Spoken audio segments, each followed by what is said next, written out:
सोचो जरा, एक दुनिया जहां लोग किसी और की जिंदगी जीने के लिए अपनी असली पहचान भूल जाते हैं, अपने हीरोज को भगवान मानते हैं, उनकी हर एक बात, हर एक स्टाइल, हर एक अंदाज को अपना लेते हैं जैसे कि वो कोई ट्रुथ हो। आज का वीडियो थोड़ा अनकंफर्टेबल हो सकता है क्योंकि हम एक्सपोज करने वाले हैं उन लोगों को जिन्हें दुनिया सुपरस्टार्स कहती है और उनके असली चेहरे दिखाने वाले हैं। जो लोग स्क्रीन पे एक रोल प्ले करते हैं पर रियल लाइफ में क्या वो रोल मॉडल बनने लायक है? ये वो चेहरे हैं जो स्क्रीन पे तो परफेक्ट लगते हैं लेकिन रियलिटी में एक ऐसी दुनिया छुपी होती है जहां न ग्लूमर होता है न ऑनेस्टी, सिर्फ इल्यूजन होता है। और फैंस वो तो भाईजान की हर बात पर तालियां बजाते हैं, मानो जैसे उन्होंने कोई महान काम कर दिया हो।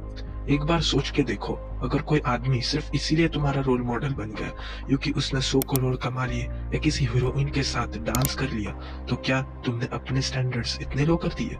ये वीडियो किसी पर्टिकुलर एक्टर को टारगेट नहीं कर रहा। ये वीडियो एक सोच है, एक कॉल आउट है उन ब्लाइंड फॉलोइंग्स के अगेंस्ट जहां लोग अपनी असली आप को भूल जाते हैं सिर्फ किसी और का फैन बनने के लिए।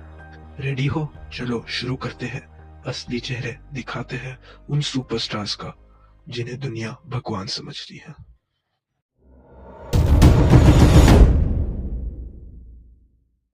चलो शुरू से शुरू करते हैं। पहले ये जान लेते हैं कि कैसे जन्म हुआ ये बॉलीवुड फिल्म इंडस्ट्री का। चलो एक काम करते हैं, टाइम मशीन लेते हैं और चलते हैं पीछे, बहुत पीछे, 1913 में। एक आदमी था, दादा साहेब फाल्के, सिंपल कपड़ों में, आंखों में सपना लेके चलते हुए उन्होंने बनाई इंडिया की पहली फीचर लेंथ फिल्म राजा हरिश्चंद्र। ना डायलॉग्स थे, ना बैकग्राउंड स्कोर, बस ब्लैक एंड व्हाइट फ्रेम्स और इमोशंस, और वही फिल्म बन गई एक रिवॉल्यूशन की शुरुआत। लेकिन दोस्तों, उस वक्त बॉलीवुड नाम का कुछ नहीं था, सिर्फ एक सपना था इंडियन सिनेमा का। बॉलीवुड तो बाद में आया लेकिन कहानी उससे पहले शुरू हो चुकी थी। और फिर 1931 आया जब सिनेमा ने आवाज पकड़ी। अलार्म आरा इंडिया की पहली साउंड फिल्म। इमेजिन करो, पहली बार ऑडियंस ने कैरेक्टर्स को बोलते हुए सुना। और बस दोस्तों, वहीं से चालू हुआ एक सफर जहां बॉम्बे बन गया हिंदी सिनेमा का कैपिटल। द 1930s और 40s ने फाउंडेशन रखा एक नए एरा का। लेकिन ये सवाल इम्पोर्टेंट है, क्यों शुरू हुआ था बॉलीवुड? सिर्फ टाइम पास के लिए, सिर्फ पैसा कमाने के लिए? नहीं, इंडिया का कल्चर हमेशा से ही रिच रहा है। रामायण, महाभारत, फोक टेल्स, नौटंकी, कठपुतली, किस्सा गोई, कहानियां हमारे डीएनए का हिस्सा है। सिनेमा बस एक नया मीडियम था लेकिन कहानी वही थी। और जब साउंड फिल्म्स आए तो म्यूजिक, डांस, इमोशन सब कुछ मिल गया एक स्क्रीन पर, इंडियन कल्चर का फुल पैकेज। और फिर जैसे जैसे इंडिया बदला सोशली और इकोनॉमिकली, वैसे वैसे सिनेमा भी बदला। फिल्म एक ऐसा जरिया बन गया जिसमें लोग रोए भी, हंसे भी और कभी कभी अपनी फ्रस्ट्रेशन भी निकाले। 1940s और 50s ये था बॉलीवुड का एडोलसेंस फेज। राज कपूर का इनोसेंस, गुरु दत्त का डेप्थ और महबूब खान का विजन, इन्होंने हिंदी सिनेमा को एक पर्सनैलिटी दी। और यही से आए वो iconic family dramas, tragic lovers और सोल टचिंग सॉन्ग्स जिनके बिना शादी का डीजे भी अधूरा लगता है। फिर 1960 से लेकर 80s तक बॉलीवुड ने पावर गैप किया, मतलब एक पूरा फिल्मी यूनिवर्स बन गया। हीरो का एंट्री स्लो मोशन और वो सब कुछ सिनेमैटिक ग्रामर का हिस्सा बन गया। और फिर आए 70s के शहंशाह अमिताभ बच्चन, एक ऐसी आवाज, एक ऐसी प्रेजेंस जो स्क्रीन से उतर के लोगों के दिलों में चली गई। तो अब सवाल उठता है, ये नाम बॉलीवुड आया कहां से? क्या कोई फिल्म में बोला गया था? क्या किसी डायरेक्टर ने सोचा था? नहीं, ये नाम बना एक फ्यूजन से। कौन सा fusion? Bombay plus Hollywood is equal to Bollywood. तो ऐसे शुरू हुआ था बॉलीवुड। एक सपना था, एक कला थी, एक जज्बा था। सिनेमा बना था लोगों को जोड़ने के लिए, उनके दुख सुख, उनकी कहानियों को रोशनी में लाने के लिए। लेकिन दोस्तों, आज वही बॉलीवुड इंडियन यूथ को डिस्ट्रॉय कर रहा है। चैप्टर में हमने देखा कैसे बॉलीवुड का जन्म हुआ था। एक जरूरत थी, एक कल्चरल एक्सप्रेशन था, पर अब उसी बॉलीवुड ने किस तरफ मोड़ ले लिया है। आज के बॉलीवुड में ना वो सच्चाई है, ना वो रिस्पॉन्सिबिलिटी। अब सिर्फ बॉलीवुड का एक ही मोटिव है, पैसा कमाना। उसके लिए यूथ के फ्यूचर के साथ खेलना पड़े तो वो भी कर लेंगे। चैप्टर 2 में हम बात करेंगे उस बॉलीवुड की जो सिर्फ एंटरटेनमेंट नहीं कर रहा, यूथ के फ्यूचर से भी खेल रहा है।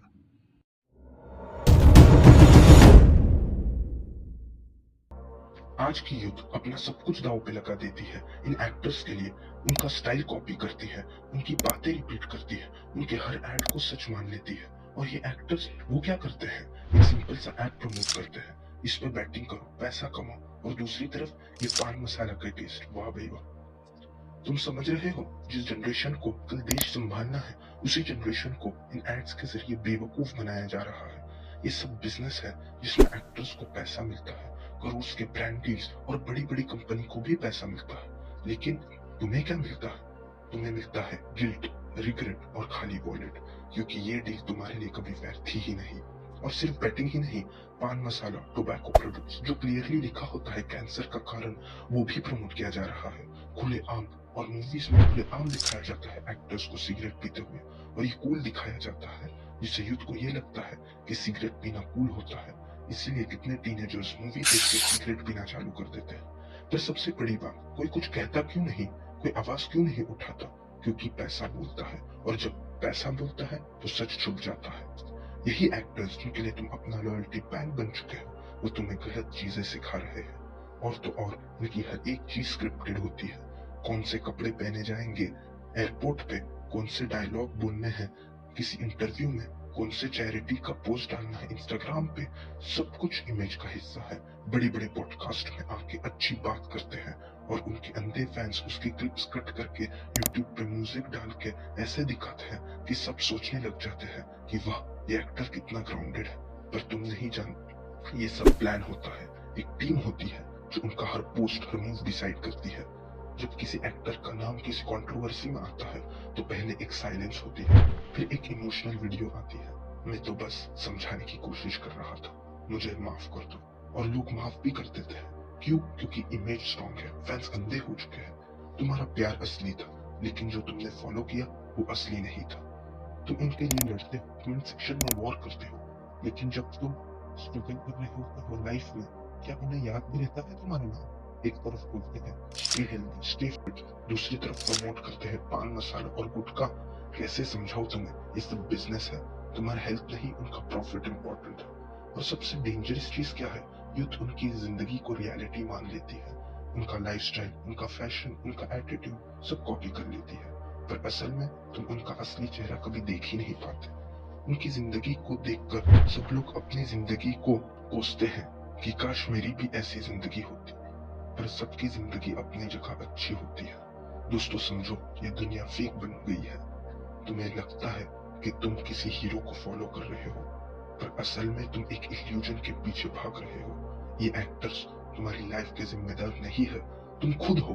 और जब तक तुम इनके इमेज के झांसे में रहोगे, तब तक तुम खुद का असली चेहरा नहीं देख पाओगे।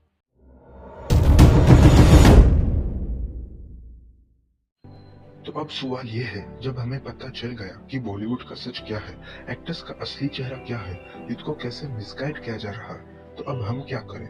दोस्तों, इसका सोल्यूशन बहुत कॉम्प्लेक्स नहीं है। इसका सोल्यूशन बहुत ही सिंपल है। बस एक छोटी सी बात समझनी है, मूवीज सिर्फ मूवीज होती है, वो जिंदगी नहीं होती।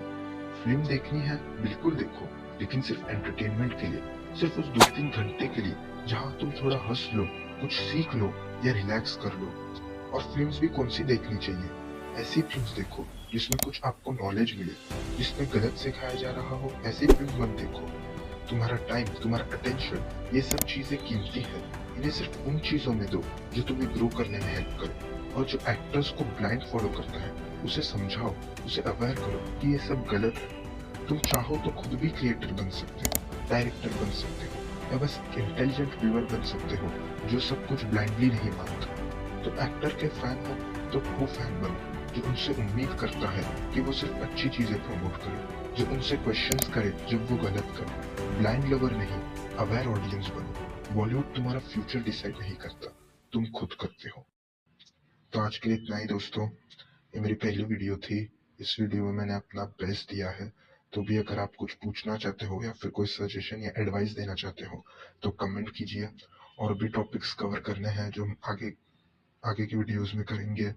तब तक के लिए आप मेरा चैनल प्लीज प्लीज रिक्वेस्ट है, सब्सक्राइब कर लो और वीडियो को लाइक कर दो। ज्यादा से ज्यादा वीडियो को शेयर करो ताकि सब अवेयर हो सके। Okay, bye and thank you very much for watching.